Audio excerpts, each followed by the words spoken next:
I'm reading today from the book of Job, chapter 4, Leviticus, chapter 21, and Acts, chapter 22. Job, chapter 4. Then Eliphaz the Temanite answered and said, If we essay to commune with thee, wilt thou be grieved? But who can withhold himself from speaking? Behold, thou hast instructed many, and thou hast strengthened the weak hands. Thy words have upholden him that was falling, and thou hast strengthened the feeble knees. But now it is come upon thee, and thou faintest. It toucheth thee, and thou art troubled.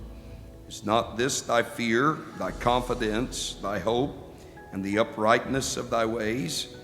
Remember, I pray thee, whoever perished being innocent, or where were the righteous cut off? Even as I have seen, they that plow iniquity and sow wickedness reap the same. By the blast of God they perish, and by the breath of his nostrils are they consumed. The roaring of the lion and the voice of the fierce lion and the teeth of the young lions are broken. The old lion perisheth for lack of prey, and the stout lion's whelps are scattered abroad. Now a thing was secretly brought to me, and mine ear received a little thereof. In thoughts from the visions of the night, when deep sleep falleth on men, fear came upon me, and trembling, which made all my bones to shake. Then a spirit passed before my face, the hair of my flesh stood up. It stood still, but I could not discern the form thereof. An image was before mine eyes. There was silence, and I heard a voice saying, Shall mortal man be more just than God? Shall a man be more pure than his Maker? Behold, he put no trust in his servants, and his angels he charged with folly. How much less in them that dwell in houses of clay, whose foundation is in the dust, which are crushed before the moth. They are destroyed from morning to evening. They perish forever without any regarding it. Doth not their excellency which is in them go away? They die even without wisdom. Leviticus chapter 21. And the Lord said unto Moses, Speak unto the priests, the sons of Aaron, and say unto them, There shall none be defiled for the dead among his people, but for his kin that is near unto him, that is, for his mother, and for his father, and for his son, and for his daughter, and for his brother, and for his sister a virgin that is nigh unto him, which hath had no husband, for her may he be defiled. But he shall not defile himself, being a chief man among his people, to profane himself. They shall not make baldness upon their head, neither shall they shave off the corner of their beard, nor make any cuttings in their flesh. They shall be holy unto their God, and not profane the name of their God. For the offerings of the Lord made by fire, and the bread of their God they do offer. Therefore they shall be holy. They shall not take a wife that is a whore or profane, neither shall they take a woman put away from her husband, for he is holy unto his God. Thou shalt sanctify him therefore, for he offereth the bread of thy God. He shall be holy unto thee. For I, the Lord, which sanctify you, am holy. And the daughter of any priest, if she profane herself by playing the whore, she profaneth her father. She shall be burnt with fire. And he that is the high priest among his brethren, upon whose head the anointing oil was poured, and that is consecrated to put on the garments, shall not uncover his head, nor rend his clothes. Neither shall he go in to any dead body, nor defile himself for his father or for his mother.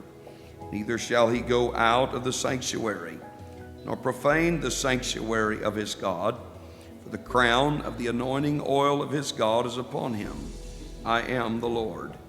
And he shall take a wife in her virginity, a widow or a divorced woman, or profane, or an harlot, these shall he not take, but he shall take a virgin of his own people to wife. neither shall he profane his seed among his people. For I, the Lord, do sanctify him. And the Lord spake unto Moses, saying, Speak unto Aaron, saying, Whosoever he be of thy seed in their generations that hath any blemish, let him not approach to offer the bread of his God.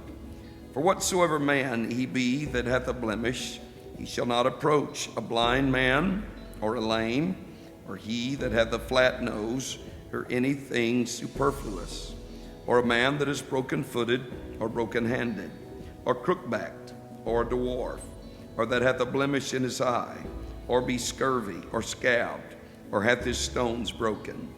No man that hath a blemish of the seed of Aaron the priest shall come nigh to offer the offerings of the Lord made by fire.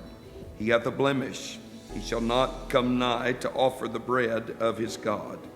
He shall eat the bread of his God, both of the most holy and of the holy. Only he shall not go in unto the veil, nor come nigh unto the altar, because he hath a blemish, that he profane not my sanctuaries, for I, the Lord, do sanctify them. And Moses told it unto Aaron, and to his sons, and to all the children of Israel. Acts chapter 22. Men, brethren, and fathers, hear ye my defense, which I make now unto you. And when they heard that he spake in the Hebrew tongue to them, they kept the more silence. And he saith, I am verily a man which am a Jew, born in Tarsus, a city in Cilicia, yet brought up in this city at the feet of Gamaliel, and taught according to the perfect manner of the law of the fathers, and was zealous toward God, as ye all are this day. And I persecuted this way unto the death, binding and delivering into prisons both men and women, as also the high priest doth bear me witness, and all the estate of the elders, from whom also I received letters unto the brethren, and went to Damascus to bring them which were there bound unto Jerusalem for to be punished. It came to pass that as I made my journey and was come nigh unto Damascus about noon, suddenly there shone from heaven a great light round about me. And I fell into the ground, and heard a voice saying unto me, Saul, Saul, why persecutest thou me? And I answered, Who art thou, Lord? And he said unto me, I am Jesus of Nazareth, whom thou persecutest. And they that were with me saw indeed the light, and were afraid, that they heard not the voice of him that spake to me. And I said, What shall I do, Lord? And the Lord said unto me, Arise, and go into Damascus, and there it shall be told thee of all things which are appointed for thee to do. When I could not see for the glory of that light, being led by the hand of them that were with me, I came into Damascus.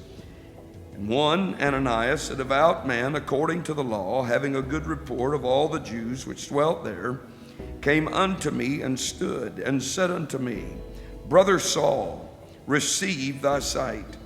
In the same hour I looked up upon him, and he said, The God of our fathers hath chosen thee, that thou shouldest know his will, and see that just one, and shouldest hear the voice of his mouth. For thou shalt be his witness unto all men of what thou hast seen and heard. And now, why tarriest thou? Arise and be baptized, and wash away thy sins, calling on the name of the Lord. And it came to pass that when I was come again to Jerusalem, even while I prayed in the temple, I was in a trance, and saw him saying unto me, Make haste, and get thee quickly out of Jerusalem, for they will not receive thy testimony concerning me. And I said, Lord, they know that I imprisoned and beat in every synagogue them that believed on thee. When the blood of thy martyr Stephen was shed, I also was standing by and consenting unto his death, and kept the raiment of them that slew him. And he said unto me, Depart, for I will send thee far hence unto the Gentiles. And they gave him audience unto this word, and then lifted up their voices and said, Away with such a fellow from the earth, for it is not fit that he should live. And as they cried out and cast off their clothes and threw dust in the air, the chief captain commanded him to be brought into the castle, and bade that he should be examined by scourging, that he might know wherefore they cried so against him. And as they bound him with thongs, Paul said unto the centurion that stood by, Is it lawful for you to scourge a man that is a Roman and uncondemned?